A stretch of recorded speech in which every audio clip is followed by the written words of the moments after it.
Well, hello, good people. Mark Holmes here, and as always, I appreciate each and every one of you guys.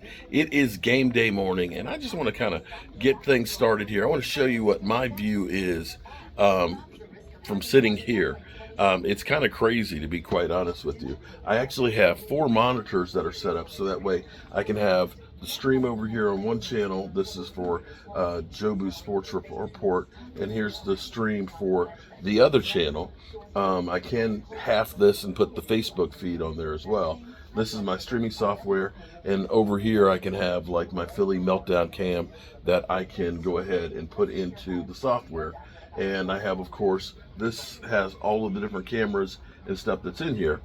And then I have two big TVs that are over here that we actually watch the game. So game time, it gets to be kind of crazy.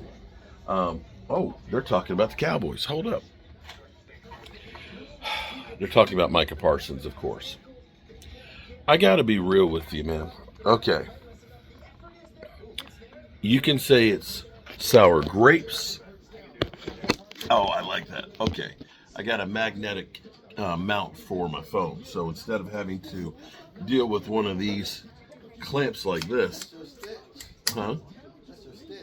My stitch? What do you mean my stitch? What are you talking about? Oh, well, okay, but I don't have to because, see, these are great because it's like magnetic. So it's like, boom, I can get to it faster. I have to be real. You know, here it is. We got a section here, Cowboys versus Giants, missing Micah. You know, it is getting to be ridiculous, the amount of coverage of Micah Parsons. That it's like literally they're pulling the scab off of us over and over again and putting salt into the wounds. Okay, the Cowboys aren't the first team to have traded a great player. I will say that Kansas City traded Tyreek Hill to the Miami Dolphins. And you look at that and people are like, oh my God, how you give up on a guy like Tyreek Hill? I don't think that they played as much stuff about Tyreek Hill, the cheetah, going to Miami, where he literally kind of said, you know, now I'm with the real quarterback, Tua, as opposed to Pat Mahomes. I don't think that they're covering anywhere near as much as that. I bet you Kansas City Chiefs fans didn't feel as much of how stupid are we not to sign that guy. But here it is. I believe they won 2 more Super Bowls without him and had the draft picks to replace him. And that seemed to be a really good move for them. We know in past history for us, the Herschel Walker trade was big time. What I also know is when we have been on the other side of those big deals, where we traded 2 number ones for Joey Galloway, it didn't work out too good for us. Now, I can't remember how it worked out for Seattle. I could say for the Lions, trading multiple picks to get a guy like Roy Williams, we thought all we need is another receiver. Didn't work out real well for us. I'm okay with trying to see this. And the fact that the Cowboys seemingly are either trying to send a message to say, oh, well, here's the reason why we didn't sign Micah was so we could sign these other guys, and they're out there doing it. If it's only for that, for show, I'm okay with that because they're actually doing work and getting things done. Getting these guys signed this year goes to show that we're not going to be dealing with the situation we had last year with Micah. So, yes, I am sick and tired of them throwing in our face Micah Parsons.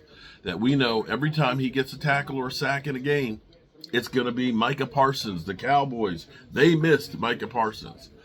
Okay, move on. We've cried our tears. It's no longer what if.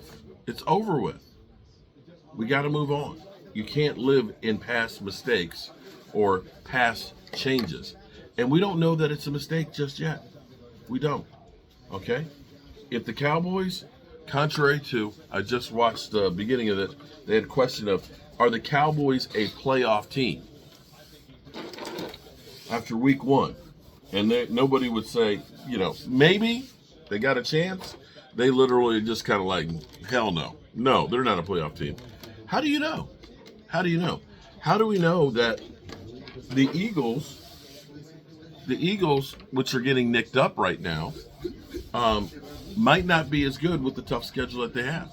The Eagles could go through and they could lose today to Kansas City, and all of a sudden the Cowboys are tied with them and the Commanders. And the Commanders already have lost their running back after trading their backup in the offseason and are old as dirt. The Commanders could go back to being the Commanders. And then all of a sudden you look at it and say, hey, there's a couple wins that people weren't counting. And since you were close to the Eagles, maybe at home you get some home cooking, and who knows what happens. And I can say, if Kansas City loses today, you have to say they kind of aren't the team that they were. And maybe that game isn't as bad as you think. The Lions seem to be a bit lost right now without their coordinator. We'll see more today. It's a very small sample. And Minnesota, they had the big comeback with J.J. McCarthy against the Bears. Okay. I'm not sure that that's sustainable, what they did the first half versus the second half. And him being a young guy is going to be up and down. So I don't know that Minnesota is that 13-win team that they were last year, much less the Commanders. So we don't know. I wish they would have said it's possible, but I got to see more, because ultimately that's where we are. And today is the first opportunity to see some more. Now, here's what I know. I can guarantee this, that if the Cowboys beat the Giants, okay, well, it was only the Giants. Doesn't matter. When Washington beat the Giants the week before, oh my God, Washington dominated them. Do you see what that defense, they smothered Russell Wilson and the Giants. Great win for them. They're ready to rock and roll. Ooh, they're going to get it. They're going to put it to Green Bay. Yeah, amazing. Cowboys do it. It's just the Giants. It's hard out here being a Cowboy fan sometimes because they're always giving us so much shit. Anyway, I'm going to get up here, get ready to do some cooking. David Wiley, hopefully he'll be here sometime soon. I think E2 Blue will be in the house. I don't know if Dem Boys Kicks or DMV is going to be. Michael Anthony will be here. We got the early game, and then, of course, we've got the Eagles at 4 o'clock. We'll be covering it all here from Joe Boo's Man Cave. And I have to say, I do love my setup here. I do love it because we'll put the quad TV here, so we'll have all the games on there, and we'll put the feature game, of course, Cowboys versus Giants there.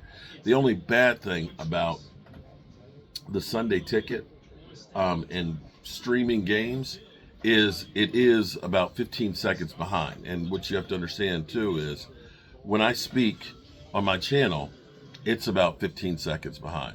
So by the time you see what I'm talking about, it happened 30 seconds ago. So people are ahead. So one thing you can do is, if you do want to be excited with me, is you can pause your feed for a few, about 30 seconds, and then we can kind of live it together. But other than that, this is the perfect spot. I got my comfortable gaming chair right here. I got plenty of space here that I can set game day eats and tasty beverages, although just drinking spring water, and just kind of enjoy the game and talk with my friends. Peace out.